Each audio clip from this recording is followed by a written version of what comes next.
Hello everyone, and welcome to my Young and Restless official. I hope everyone is having a wonderful day. Before we begin, please hit the subscribe button and give this video a thumbs up. According to spoilers for The Young and the Restless, YNR, the countdown to Billy Abbott's, Jason Thompson, and Phyllis Summers, Michelle Stafford, infidelity may be imminent. Will Sally Spectra, Courtney Hope, always have to deal with the hurt of betrayal? Fans of YNR will remember how Adam attempted to gaslight Sally after taking Chelsea Lawson, Melissa Claire Egan, to bed in Baltimore. Sally kept pressuring Adam to admit that he had slept with Chelsea because she could sense that something was wrong. Sadly, Adam tried to convince Sally that she was mistaken and instead lied to her. Naturally, that plan didn't work out well because the truth was revealed somehow, and now Adam and Chelsea are back together while Sally is moving on with Billy. Even though Sally initially maintained her distance from Billy, it seems like she is now falling deeply for him. Will Billy's developing relationship with Phyllis interfere with Sally's vision of a bright future with him? Sally was able to observe firsthand how much Billy still cares for her because his concern for Phyllis was clear throughout the kidnapping plot. Billy will have more chances to interact with Phyllis now that she is free and prepared to start working at Abbott Communications. One of those chances really occurs in the episode that airs on March 17th when Billy begs Phyllis's forgiveness for excluding her from the press release since he assumed the worst of her. There are also intimate moments between these ex-partners since Phyllis does forgive Billy and gives him a hug for saving her life. Given that she still remembers the love dream she had prior to being kidnapped, Phyllis's abduction story may mark a turning point in her relationship with Billy. Phyllis has good reason to cling to her ex-boyfriend as a lifeline at this moment, given that dream and Billy's recent heroics. Billy will appeal to Phyllis's comfort and be seen as something familiar that she can cling to after the way things have recently gotten out of hand. Billy and Phyllis will become closer the more time they work together on Abbott Communications. Will that ultimately be bad news for Sally? Will Sally feel completely deceived if Billy cheats on her? At the very least, Billy might kiss Phyllis or even sleep with her. If Sally finds herself the odd woman out while her man cheats with an ex again, she might experience déjà vu. To put it another way, Billy's behavior might operate as a stark reminder of what Adam did, causing Sally to experience even more heartache.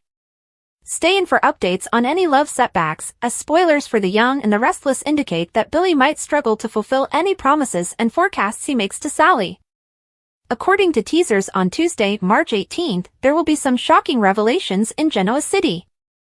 A character's motivations are questioned, someone is given a reality check, and someone tries their luck with a friend. It's time to get right in and see what type of drama Tuesday's show will bring.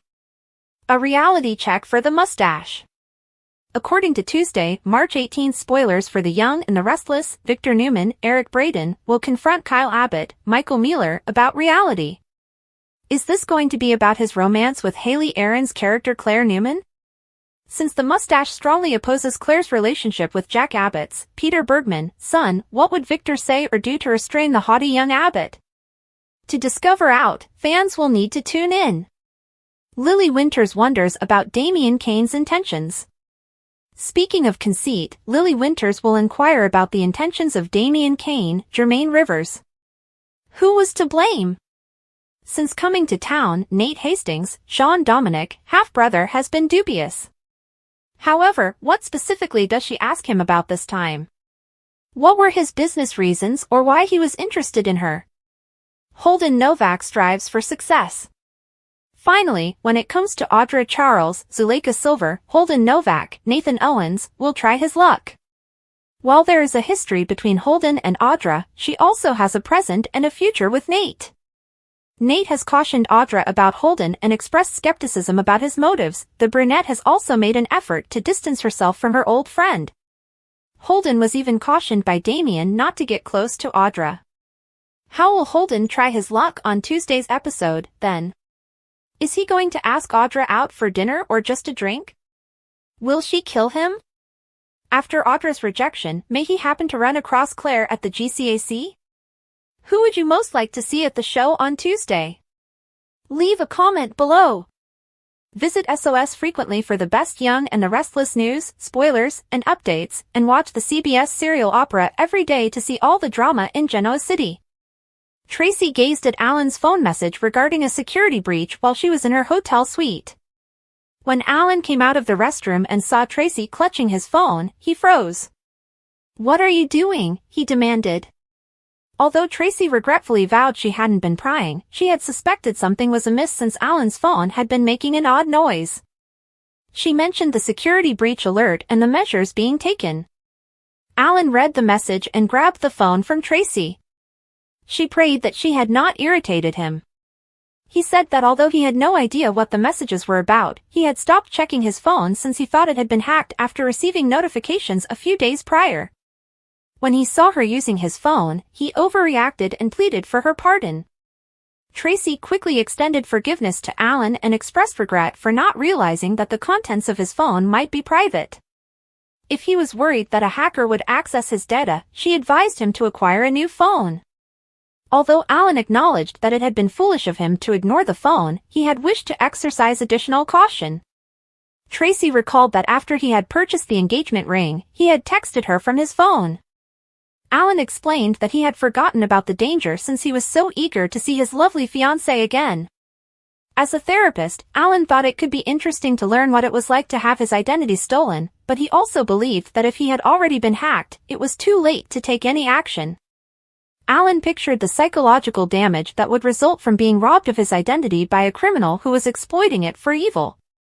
Tracy mentioned that he had experienced the same thing when Martin had posed as Alan. Alan brought up the wedding again. Tracy debated whether to hold the event in Paris or at the Abbott residence. She admitted that not all of Alan's Parisian recollections were positive. They kissed and Alan vowed that Tracy had made him so happy that he had forgotten the unpleasant portions. He stated that as long as he was marrying her, he didn't care where the ceremony took place. Tracy wondered what kind of attack it might be when Alan's phone started to ping with more security notifications. Alan angrily questioned why Tracy was inquiring about his phone so much. So that it wouldn't annoy her any longer, he turned it off. He apologized for losing his temper, and Tracy claimed that she had assumed it would upset him. The fact that they were engaged, in love, and going to live out the rest of their lives together was all that counted, according to Alan. He suggested that they take a plane to Paris so they could look at potential locations. At the athletic club, Daniel and Summer were ecstatic to see Phyllis again. Phyllis enjoyed a burger and wine, relishing the fact that she had a non-poisonous eating option. Daniel persuaded Phyllis to tell them everything, and Summer urged her mother not to act as like nothing was wrong. Phyllis remembered waking up with Sharon at the deserted mental hospital and not knowing how to get away. Daniel questioned whether the kidnapping had been a sick game and noted that there had been no demand for a ransom. Phyllis told her children that the abductor had made her and Sharon cooperate in order to escape, and that it had been a strange experiment. Summer was concerned that Phyllis was still in danger because the criminal had not yet been apprehended. Phyllis reassured her kids that she was protected by the police. Daniel was concerned that the kidnapper had gotten away with it, and Phyllis promised to find them herself. Phyllis reluctantly agreed to let the police handle it after Daniel cautioned her against becoming a vigilante. According to Phyllis, the captor had given them quizzes and riddles based on their past interactions because they were aware of her decades-long animosity toward Sharon. Phyllis described how she and Sharon had rescued each other. Daniel asked if working together had helped Phyllis and Sharon resolve their shared anger. Phyllis acknowledged that she and Sharon now recognized each other's advantages. Summer inquired as to whether Ian Ward might have lived and been responsible. Chance had informed her that Ian's body had been cremated, according to Phyllis. The fact that the abductor had not yet been apprehended obviously shaken her. Sally was shocked when Billy told her at his residence that he had played a part in finding Sharon and Phyllis. "I would have done anything to save Phyllis," he argued. Instead of trusting Phyllis, Billy thought he was being a jerk by removing her name from the press release and presuming she had betrayed him. Billy lamented not recognizing the problem sooner, but Sally advised him not to place the burden on himself. He said he was glad he had arrived before Sharon and Phyllis had died from the deliberate gas leak in the room. Billy lamented that until the kidnapper was apprehended, it wouldn't be over. Sally gave Billy a shoulder rub and praised him for taking such a big risk to support his buddies. Billy was delighted to turn in his cape and let Chance handle it while he elevated Abbott Communications to new heights, even if he still wanted to nail the individual. They shared a kiss as Sally gushed that his lack of a cape did not diminish his hero status. Billy and Sally tried to ignore the doorbell when it rang, but Phyllis called out to see whether Billy was there. Billy opened the door for Phyllis and noted that she appeared better than when he had last seen her. Before she asked to speak with him, he expressed surprise at seeing her out and about. Billy asked Phyllis what she wanted to talk about after Sally left for the office. Suppressing a cry, Phyllis said that she wasn't feeling well. He was the one person who could assist her, she added, and she needed her life back. Billy begged Phyllis to take some time after they nearly lost her, but she apologized for delaying the deadline and vowed she was ready to plunge into Abbott Communications and have the biggest, baddest launch ever. Phyllis broke down in tears as she talked about how she overcame her hardship by thinking about returning to Abbott Communications and seeing her children. With her son by her side, Phyllis imagined creating something solid and improving things. Since that was the only way she would be able to move past what had been taken from her, she emphasized that she needed it immediately. Billy told Phyllis that she shouldn't take on more than she could manage at that time, but she insisted that she needed the thrill of starting their business to help her get over it. She recommended that the press release be the first thing they do. Billy admitted that when he felt she had abandoned him, he had sent out the release without her name on it. Stumbling, Phyllis said she shouldn't worry about it. Billy acknowledged that he had erred since he was certain that Phyllis would never desert him or the business. Billy declared that he needed her fire and that she was the only person on the globe he wanted to start the business with, but Phyllis questioned if he truly wanted her on board or if it was a mercy thing. He begged for her forgiveness. "I forgive you, of course." She threw her arms around him and cried, "You saved my life." Chance gave a team of police officers instructions to investigate the room where Phyllis and Sharon had been detained in order to find clues as to who had abducted the women. Chance wanted to find evidence that would assist them identify the perpetrator and explain their relationship to Phyllis and Sharon, but he doubted they would find fingerprints other than the victims. Chance later discovered a gadget connected to the gas supply. Nick gave Sharon a brownie and a latte at Crimson Lights. She insisted that she was precisely where she wanted to be, where everyone was content and free, but he questioned whether she would prefer to be at home resting. "And I am now as well." She clutched his hand and looked into his eyes, exclaiming, "It's all because of you." Before losing control, Sharon realized how much she had taken for granted just going about her daily life and making simple decisions. Nick questioned her about any memory she might have that could help them figure out who had been responsible for the kidnapping. Sharon recalled that she and Phyllis had pondered whether it was a familiar face, such as one of their own children, who had been attempting to discipline them. "None of their children could do anything like that," Nick retorted. Nick referred to Sharon's agreement as extreme therapy. Nick asked if it had worked, and Sharon likened it to an attempted exorcism. Since they had to cooperate to solve puzzles in order to win the game and return home, Sharon found what she and Phyllis had gone through to be hilariously cathartic. Sharon reflected on how much the captor knew about her past with Phyllis, as well as their personalities and motivations.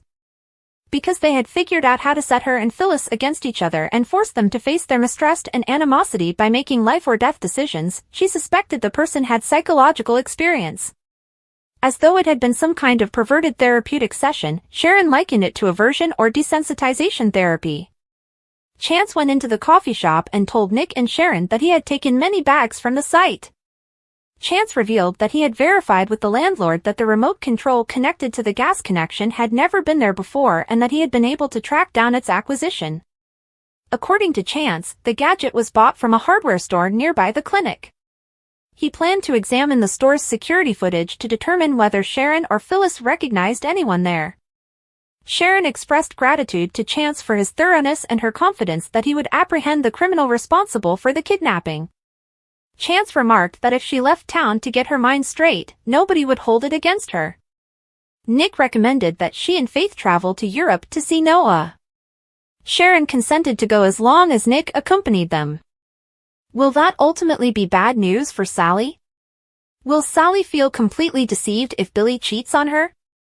At the very least, Billy might kiss Phyllis or even sleep with her. If Sally finds herself the odd woman out while her man cheats with an ex again, she might experience déjà vu.